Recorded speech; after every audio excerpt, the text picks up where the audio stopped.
Now for our roundtable with our WPTV political analysts, Mary Anna Mancuso and Brian Crowley. And a quick note, we had Ted Deutsch, the Democrat, in today. Next week, Republican Brian Mast will be talking about coronavirus then, I'm sure, as well, and also the lay of the land as we point to November. So we'll have that balance for you. But interesting week, Super Tuesday, and now we point to the 17th. It's Joe Biden, the former vice president, against Senator Bernie Sanders. Your take on Florida and that race? Well, the conventional wisdom, which always makes me a little nervous, is that, Florida should be a Biden state. And I tend to agree with the conventional wisdom. I think that Bernie Sanders has had some difficulty reaching out beyond his group of voters who support him very dearly. But one of the problems he has is the youth vote. And while a lot of young people speak of supporting him, the turnout among young people has been rather small in these elections, and that hasn't helped Bernie Sanders, and he has said himself that the youth turnout has not been what he expected. And he said he would expand the tent, and thus far not. You all talked to us on Super Tuesday, and I know we'll hear more, Mariana, that Florida sets up well in terms of some older, more establishment Democrats, perhaps, as Bernie Sanders likes to say. But how does Florida, in your mind, set up the Sanders-Biden race? Well, I think that this is actually in Florida going to be Joe Biden's election to lose in the primary, because we've seen that Joe Biden does really well. He spent a lot of time in Florida. He has really good name ID, whereas we saw Bernie Sanders come down on the campaign trail during the governor's race for Andrew Gillum, and it didn't actually help move the needle for Gillum to actually win the election. Therefore, that tells me that there's going to be a better poll, and we've seen polling data showing, and I know Brian's not a big fan of polling data, but we have seen that polling is showing Joe Biden with double-digit leads over Bernie Sanders. Michigan coming up in 2 days, then Florida on the 17th. Could Florida, depending on how Michigan goes, and it seems more and more there's momentum for the former vice president, we'll see how that plays out. Can Florida to some extent be an exclamation point, or is this something that's going to really be a pitched battle all the way to the convention in summer in terms of the delegate count? I think that there's an opportunity for Joe Biden to take Michigan and Florida, and if he does, then he will have an exorbitant lead over Bernie Sanders. How does Senator Sanders turn the tide back around? We saw the former vice president do it, so it's not as though Senator Sanders can't. But if he does, what kind of political needle does he have to thread in Florida and beyond? Well, I mean, I think one of the things he has to do in Florida is actually come to the Sunshine State and do some campaigning here. And in fairness, Biden hasn't spent much time here yet either. I expect over the next couple of weeks we'll certainly see more of Biden. It's interesting that Bernie Sanders canceled a trip to Mississippi and to spend his time in Michigan.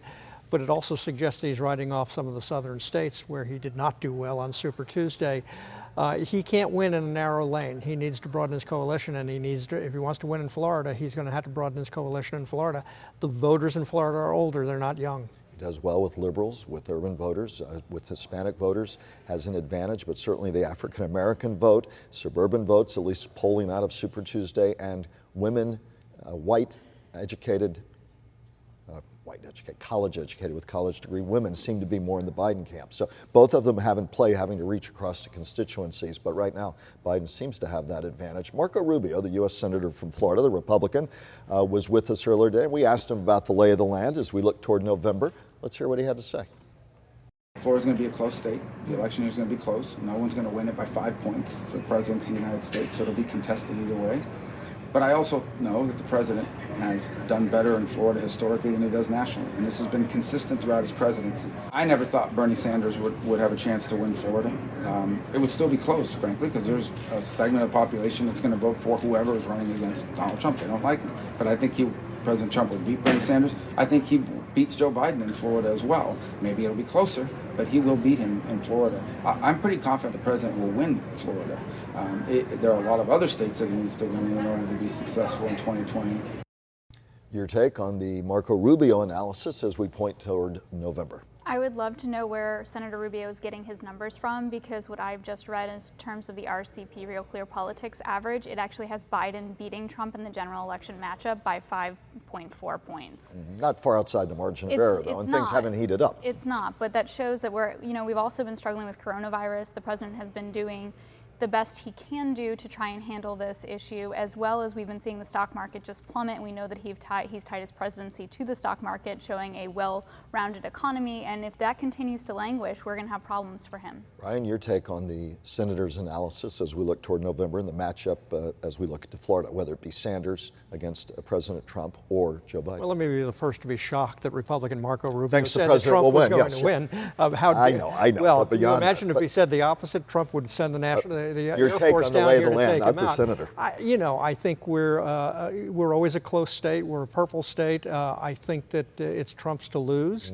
I think Biden could do really, really well with Democrats, and a lot of it's frankly just going to depend on turnout. I mean, you both have always argued, notwithstanding the senator's analysis, and yes, we'd all faint if he said, I actually think one of the Democrats will win. But in terms of the analysis you all often provide, purple state went for Barack Obama, then it went for President Trump. It is one of those states so pivotal on the road to the White House that both the president and his ultimate competitor are going to have to pay heavy, heavy attention to this state if they want to have the keys to the White House. There's always been a large chunk of voters in Florida who are throw the bums out voters. You could go all the way back to the Tea Party days. You could go back to the Reform Party days with Ross Perot, where 19% of the vote in Florida went to Ross Perot. That segment really hasn't disappeared. They've just shifted where they've gone. So I think that helps explain part of why Trump won. Mary Anna? Yeah, I think that Florida is again going to play a pivotal role in the 2020 general election. We're obviously playing a pivotal role in the primary election, and it will be interesting to see if Sanders wins the Democratic nomination, how will Florida turn out? Will they even turn out for Sanders? Because as Brian has mentioned, the younger vote, while they support him, there's a malaise among that voting bloc, and they don't necessarily turn out on election day because they have other things to do, like Netflix and chill. Well, she said it, I did not. One thing at a time. Let's get through the March 17th primary. We know where you two will be right here. It's going to be interesting. Of course, Michigan first, then on to Florida. Georgia will also be interesting to watch, and then we have many others to go. New York as well on into April. So it's a long way from done and a lot more chapters to write. We'll be back with more in just a moment. The Mancuso moment.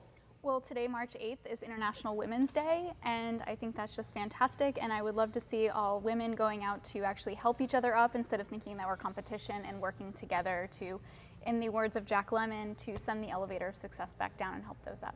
Crowley closer. You know, there's a lot of young people right now going, Jack who? But to young people, you know, it was noted that only 20% of the vote in Super Tuesday was from young people. And that hurt Bernie Sanders. And all I want to say is that young people should be thinking about the election. It's more than just screaming at your college dorm. If you want to vote, if you want to be involved, if you want to change things the way you need to believe, prepare to vote. Thank you both, as always, for your thoughts and analysis and commentary.